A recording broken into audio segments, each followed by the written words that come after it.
우리가 어떤 일을 하게 되면 그 일에 대한 성과, 즉 열매가 중요합니다. 만약 집안에 대청소를 한다고 치면 하루 종일 부엌과 화장실과 거실과 집안에 있는 방들을 땀 흘리며 열심히 정리하고 청소했는데, 저녁에 식구들이 집으로 들어와서 청소한 줄 모른다면 우리의 서운함이 몰려오게 될 것입니다. 반대로 청소를 하루 종일 하고 깨끗하게 어, 하였다고 그렇게 생각을 하고, 저녁이 되어서 가족들이 집으로 와서 집으로 들어오자마자 하는 말이 "와, 청소했어? 정말 수고 많았네" 라고 그렇게 집이 깨끗해졌다며 칭찬해주고 그리고 인정해 준다면, 아침부터 수고했던 그 수고가, 땀 흘리며 일했던 그 땀들이 헛되지 않고 매우 뿌듯하고 기분이 좋아질 것입니다. 이와 같이 오늘 말씀에서도 이 하나님의 열심으로 얻게 되어지는 이 열심의 이 열매에 대해서 말하고 있습니다. 분명 하나님은 실수하지 않으시는 분이기 때문에 하나님의 열심으로 하나님이 심으시고 가꾸신 열매는 최고의 상태의 상품의 열매가 맺혀야 되지만, 오늘 우리가 보았던 이 말씀에서는 그렇지 않다는 것을 알 수 있습니다. 왜 하나님께서 심으시고 가꾸셨지만 그에 상응하는 좋은 열매들이 열리게 되지 않았을까요?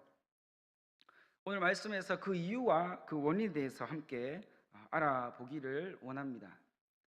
먼저 우리는 하나님께서 포도원을 가꾸시기로 작정하신 모습을 만날 수가 있습니다. 1절에 보면 하나님께서 포도원을 가꾸시는 이 동기가 나오게 되는데, 그 포도원을 가꾸시고자 하시는 그 원인, 그 동기는 바로 사랑하는 자를 위해서 이 포도원을 가꾸신다라고 그렇게 말하고 있는 것을 확인할 수 있습니다. 특별히 사랑하는 자를 위하여라는 이 단어가 두 번이나 반복되고 있는데요, 여기서 사용되어지고 있는 이 사랑하는 자를 위하여라는 이 단어의 의미가 정확하게 이야기하면 마음으로 사랑하는, 마음으로 흠모하는 이런 의미를 가지고 있습니다. 하나님이 마음으로 진실되게 흠모하고 사랑하는 자들을 위해서 이 포도원 가꾸는 일을, 그 수고를 마다하지 않는, 그 수고를 아끼지 않는 모습을 보여주고 있는 것을 봅니다. 이미 이 포도원은 하나님이 사랑하는 자에게 주어졌던 포도원임을 우리가 알 수 있습니다. 그렇게 기록되어져 있는데요, 이 포도원의 상태가 어떠한가 하면 이미 심이 기름진 산에 있는 상황입니다. 기름진 이 산에 있는 이 상황이 왜 이렇게 주어졌는지 나중에 말씀드리겠지만, 어쨌든 하나님께서 사랑하시는 자들이 위해서 포도원이 이미 주어져 있는데, 그 포도원을 이제 하나님이 가꾸시고자 마음먹으신 이 장면이 오늘 말씀에 등장하고 있다는 것이죠. 하나님이 이 사랑하는 자들을 위해서 이 포도원을 본격적으로 가꾸어 가시는 모습이 소개되고 있는데요, 하나님이 이제 포도원을 가꾸시기로 작정하시고 마음먹으셨기 때문에 이 포도원은 가장 완벽하고 가장 안전한 모습으로 유지되고 보완되어진다는 것을 우리에게 알려주고 있는 것입니다. 이제 포도원을 가꾸기 위해 하나님이 농부가 되셔서 일하시는 모습이 또한 나오고 있는데, 이 포도원을 위해서 하나님이 땅을 일구시고 돌을 골라내고 거기다가 아주 좋은 극상품의 포도나무를 심는 이런 모습이 또한 나옵니다. 그뿐만 아니라 이 포도원을 맹수들이 와서 포도 열매를 따먹을 수도 있고 그 나무를 해칠 수도 있기 때문에 그 포도원을 지키기 위해서 그 포도원 가운데에 높은 망대도 세웠음을 알 수 있습니다. 또한 하나님 이것으로 만족하지 않으시고 이 포도 열매를 추수할 때가 되어서 포도주를 만들기 위해서 포도즙 틀을, 땅을 파서 그 안에 이 틀을 매설하는 이러한 일들도 하나님이 행하셨다는 것이죠. 이제 포도원을 위해서 하나님이 하실 수 있는 최선의 방법, 최고의 열심으로 그 포도원을 위해서 모든 것을 다 준비해 놓으셨습니다. 이제 무엇을 기다리면 됩니까? 좋은 포도 열매만 기다리면 되는 것이죠.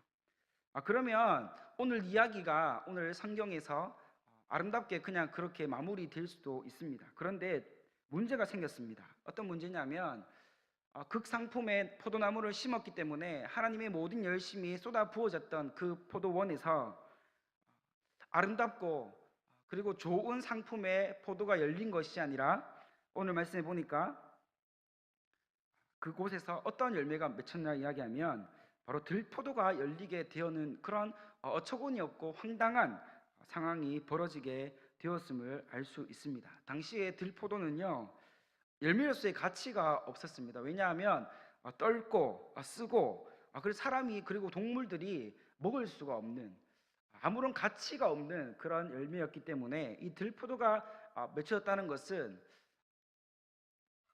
이 농부로서의 하나님의 그 실망감이 이만저만이 아니었음을 우리에게 알게 해줍니다. 하나님께서 온갖 정성을 다 쏟아부었던 그 포도원의 열매가 이 들포도와 같이 가치 없는 것이 되어 버렸으니 너무나도 황당한 이러한 상황 때문에 그 하나님의 마음이 와르르 무너져 내리게 되어지는 슬픈 상황이 되어 버렸다는 것이죠. 이것은 오늘 우리에게도 도무지 이해가 되지 않는 상황입니다. 그래서 포도원을 열심으로 가꾸고 또한 그 열매를 얻기 위해서 힘썼지만 얻을 수 있는 것이 아무것도 없었다는 것을 오늘 본문은 우리에게 분명히 말해주고 있습니다.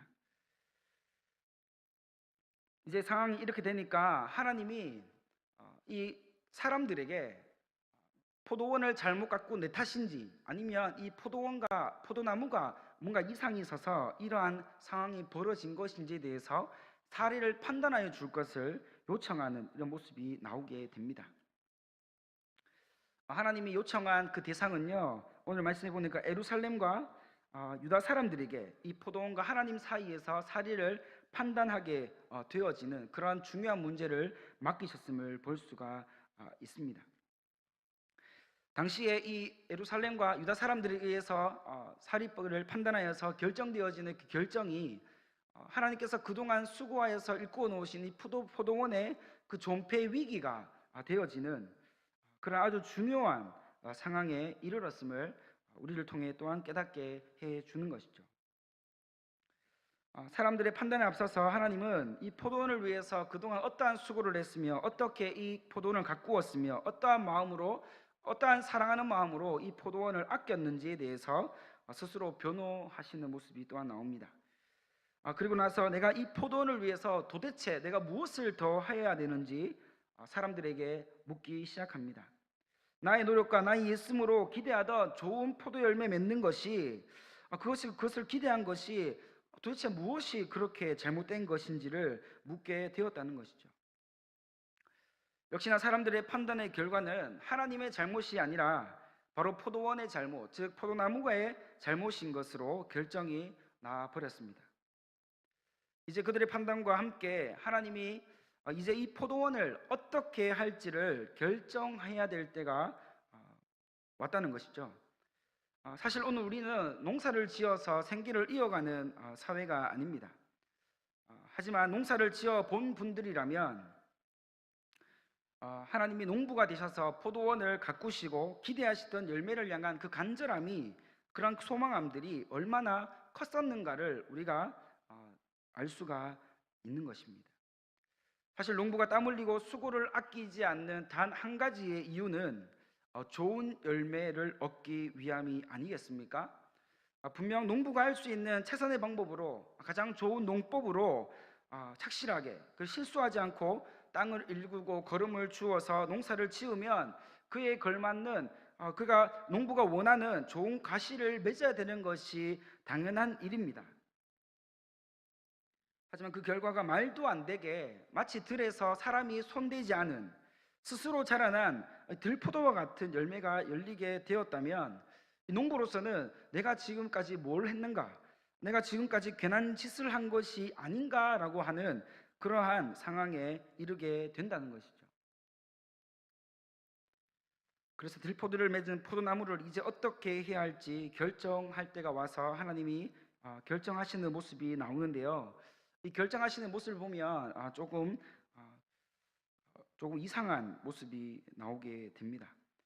포도원을 어떻게 할지를 결정할 때 하나님이요, 그 포도원을 완전히 폐쇄하는 것이 아니었습니다. 그 포도원을 폐쇄한 것이 아니라 오히려 그 포도원을 지키고 있던 울타리를 허물고 망대를 무너뜨리고 더 이상 그 포도원을 가꿀 사람이 없는 그러한 무방비의 상태, 한마디로 말하면 하나님이 그 포도원을 포기해버리는 그러한 상황으로 포도원을 향하여 결정하시는 모습이 나오게 되는 것을 보게 됩니다.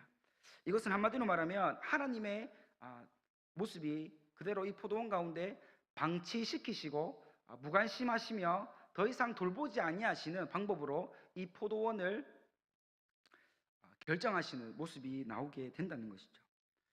여기서 우리는 아주 중요한 하나님의 뜻을 발견할 수 있습니다.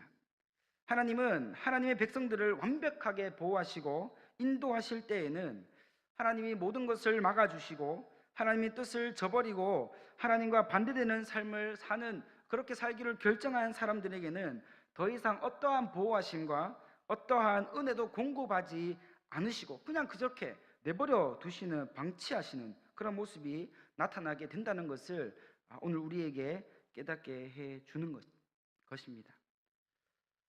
이 방치하는 것, 무관심한 것, 이것이 왜 이렇게 무서운 것인가 하면, 농부가 그렇게 피땀 흘려서 땀 흘리며 열심으로 가꾸던 그 포도원이 더 이상 이 농부의 손길을 느끼지 못하고 농부가 그것을 다 손놓아 버려서 어떤 것도 그 땅을 위해서, 그 나무를 위해서, 그 열매를 위해서 아무것도 하지 않는 그 방치함이 왜 이렇게 무서운 것인가 하면, 사람이 손이 미치지 않는 곳은 당연히 잡초가 자라고 엉겅퀴가 무성하게 그 포도원 가운데 가득하게 되어져서 황폐한 땅, 즉 죽어버리는 땅이 자연스럽게 되어버리고 말기 때문입니다. 이것은 즉 죽음을 말하고, 즉 이것은 망하는, 황폐하게 되는 이러한 것을 의미하기 때문입니다. 이것만 결정하였다 하여도 그 포도원 가운데 굉장한 어려움이 미치게 되어질 것인데, 하나님은 거기서 멈추지 않으시고 생명의 근원인 이 비를 구름에게 말하여서 그 포도원 가운데 비가 내리지 않도록 하는 그러한 상황까지 하나님이 맘먹으시는 이러한 모습이 또한 나오게 되는 것이죠. 비를 내리지 않겠다고 하는 것은 우연이라도 그 땅 가운데 물을 공급받아 생명의 기운이 돋아나지 않도록 바싹 말려버려서 더 이상 회복할 수 없는 그 땅이 되도록 하시겠다는 하나님의 뜻이 여기에 있는 것입니다. 이것은 바로 포도원으로 하여금 어떠한 소망도 희망도 꿈꿀 수 없도록 한 것입니다. 이렇게 결정한 하나님의 결정에 예루살렘 사람도 유다 사람들도 이 하나님의 결정, 이 농부의 결정에 의의를 제기할 수가 없었습니다. 왜냐하면 당시의 사람들은 이 포도원의 중요성에 대해서 너무나 잘 알고 있었기 때문에 농부의 기대와 달리 포도원 가운데 심겨졌던 그 포도나무의 열매가 들포도가 되어져서 도무지 쓸모없는 그러한 나무들이 되었다면 이 포도원의 존재 이유에 대해서 의문을 품는 사람들이 많이 있었기 때문입니다. 이렇게 포도원의 존재가 이제는 더 이상 필요 없게 되었다는데 암묵적인 동의를 하고 있던 그 예루살렘 사람들과 이 유다 사람들에게 하나님이 지금까지 말씀하신 그 포도원과 포도나무가 바로 이 이스라엘과 유다 사람들이라는 사실을 공포하고 있는 이러한 내용이 나오는데요.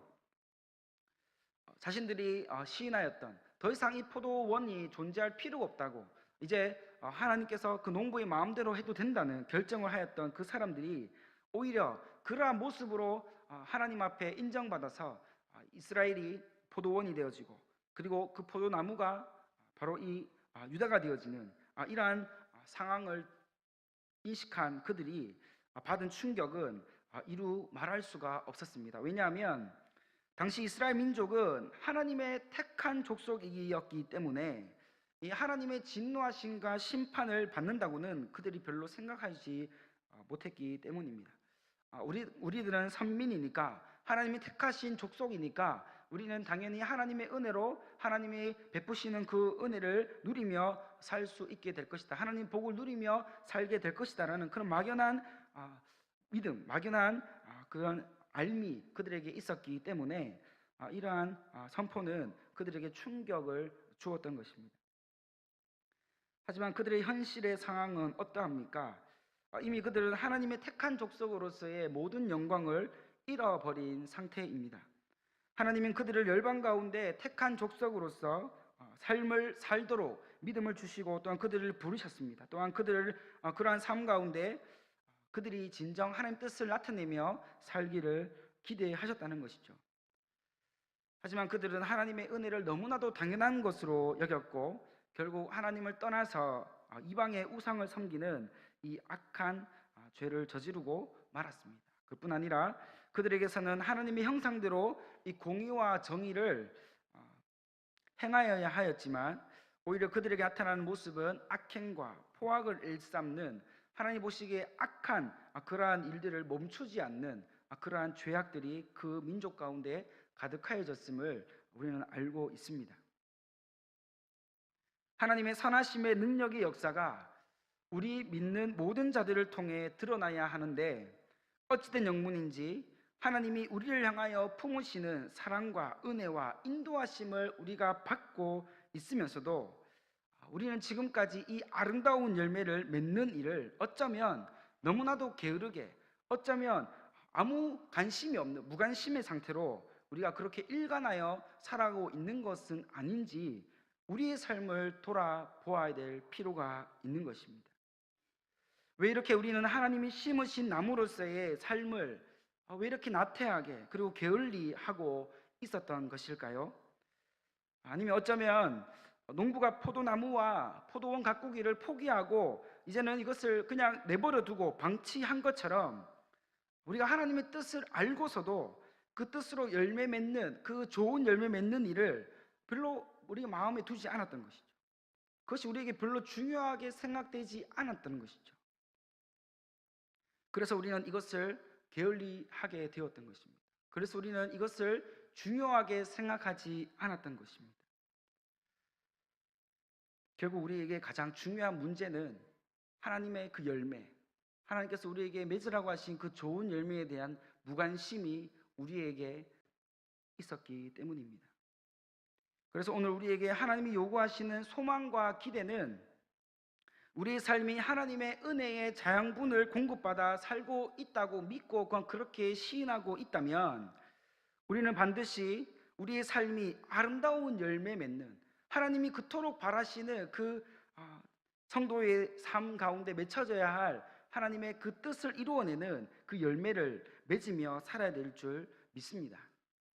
여기서 우리에게 너무나 다행인 것은, 비록 우리가 하나님 앞에 아름다운 열매를 맺지 못하고 여전히 하나님의 진노하심을 우리가 샀다 할지라도, 분명한 것은 하나님이 우리를 포도원으로 삼으시고 포도나무로 부르셨다는 그 하나님의 사랑받는 존재로서의 삶을 살 수 있다는 그 모습이 우리에게 주어져 있음이 우리에게 얼마나 큰 은혜이고 다행인지 모르겠습니다.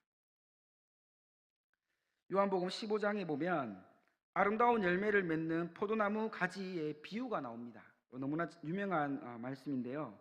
특별히 15장 5절에 보면 여기서 결국 말하고 있는 아름다운 열매, 하나님이 그토록 기대하시고 또 바라시던 그 우리가 당연히 맺으며 나아가야 할 그 아름다운 열매는, 결과적으로 말할 때 예수님 안에 우리가 거할 때에 우리가 비로소 그 아름다운 열매를 맺을 수 있음을 말씀해 주고 있습니다.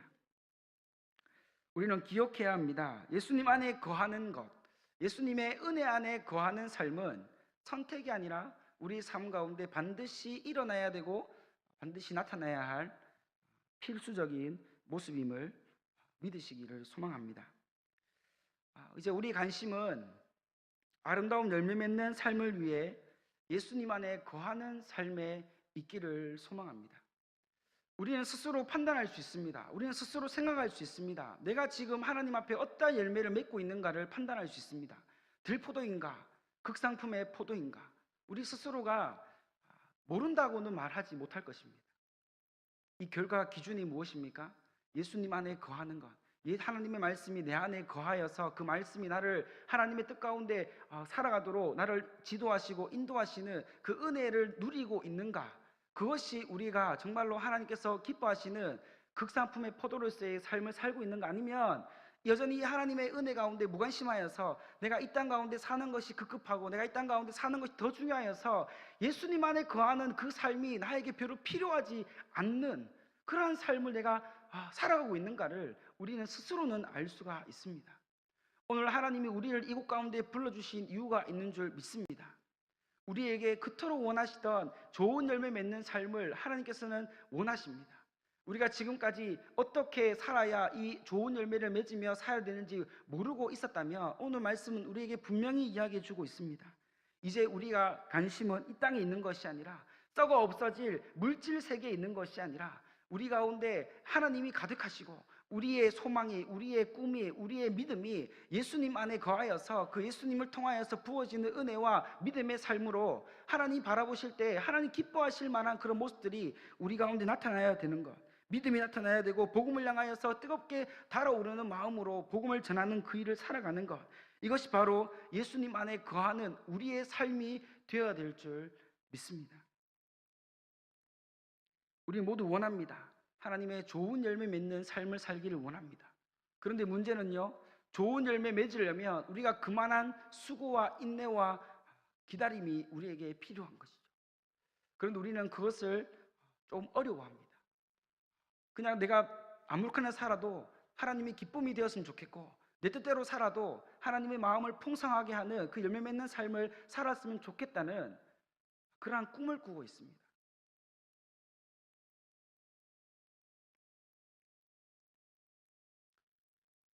우리의 꿈이 바뀌어서 이제는 하나님의 꿈으로 좋은 열매 맺는 믿음으로 오직 하나님께서 우리의 삶을 인도하시고 가꾸시고 세우시는 그 은혜를 풍성하게 맺어가는 우리 모두가 되기를 간절히 소망합니다. 이것이 우리에게 반드시 나타나야 될 모습입니다. 우리가 성도로 부르신 목적이 무엇입니까? 우리가 이 땅 가운데 수많은 사람 중에 하나님이 구별하여서 우리를 성도로 살게 하시고 이곳 가운데 또 이동교회를 섬기고 또 하나님의 은혜 가운데 또 살아가게 하신 이유가 무엇입니까? 바로 우리가 하나님 앞에 아름다운 열매를 맺으며 살아가야 할 소명과 사명이 우리에게 있기 때문입니다.